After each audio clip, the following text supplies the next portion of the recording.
Santiago Niño Becerra, buenas tardes. ¿Qué tal, Carlos? ¿Qué tal, Santiago? Está pensando, Santiago, que el título de Lo que el viento se llevó podría aplicarse a algunos momentos y no precisamente lejanos de nuestra economía, ¿no? Bueno, a otros lejanos también, pero a algunos recientes segurísimo, ¿eh? Lo que el viento se llevó. Sí, lo que el viento se llevó. De todas maneras, esto que el viento se llevó, en fin, se lo llevó, pero tal vez nunca tenía que haber estado. Ya. O cuando se lo llevó es que ya estaba caduco, ya estaba marchito. Esto también habría que saberlo. En la película queda claro lo que se lleva el viento. El viento se lleva cosas muy reales. Aquí, en fin, que a uno le digan que le hipotecan la casa por el 140% de su valor y que se compra la casa, el coche, el Audi, el viaje a las Maldivas y no sé qué, pues esto no se aguanta, ¿eh? No, pero después se llevó otro tipo de cosas, ¿no? Sí, la crisis de derechos. También.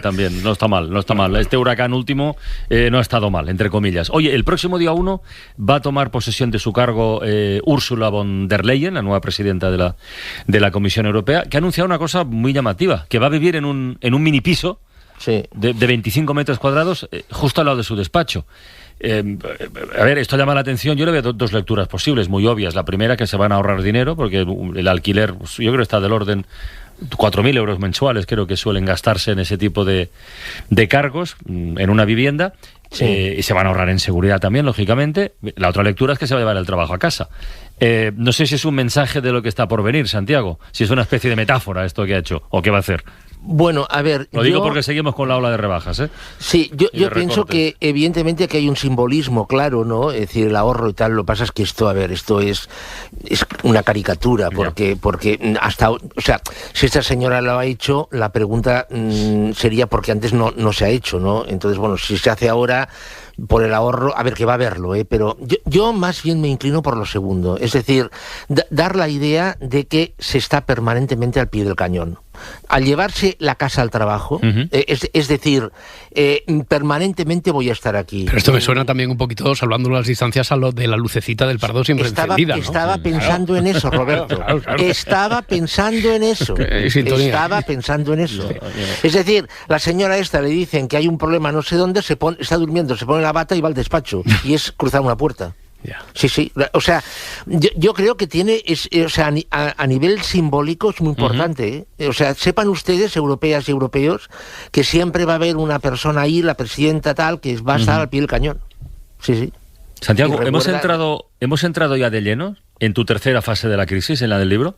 Sí, yo creo que claramente sí. O sea, es decir, bueno, ya a mediados del año pasado el FMI ya avanzó cuando hizo su informe de primavera tal, pero ahora ya son la OCDE, es el Banco de España, es Funcas.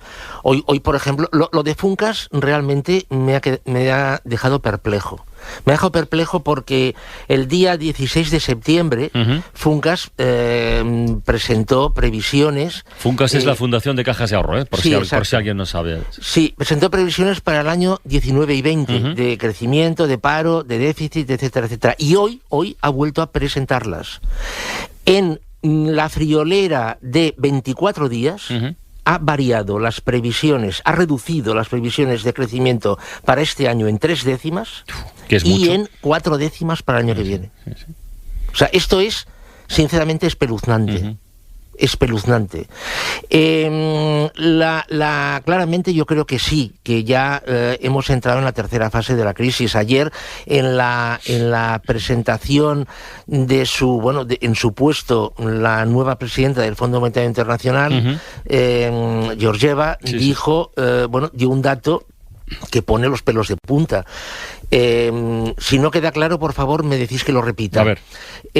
La suma de la deuda de las empresas mundiales que es problemática, es decir, la deuda que probablemente no va a poder pagarse, estamos hablando de grandes empresas, claro, suma 19 billones de dólares. El PIB de Estados Unidos es 20 billones. Es decir, la suma de la deuda problemática de las empresas a nivel mundo equivale al PIB del país más poderoso del planeta. Entonces, con esos datos se puede seguir hablendo de desaceleración. Quiero decir, ¿qué coste real tiene el hablar de crisis? ¿Por qué no hablan abiertamente de crisis? Esto, Roberto, así hablan los políticos.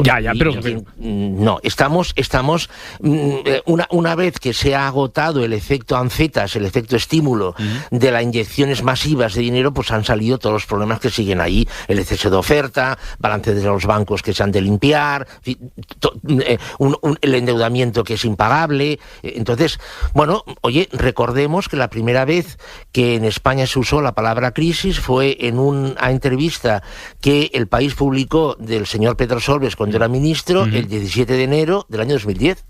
Fue la primera vez que el gobierno de España usó la palabra crisis. Y llevamos crisis desde el año 2008. Oye, y en mitad de este panorama, el anuncio de Pedro Sánchez sobre las pensiones, ¿cómo tenemos que traducirlo? Yo, personalmente, en clave electoral, única y exclusivamente. Única y exclusivamente. Única y exclusivamente. O sea, la campaña electoral ya ha empezado y este señor, bueno, pues ha dicho esto como podía decir otra cosa.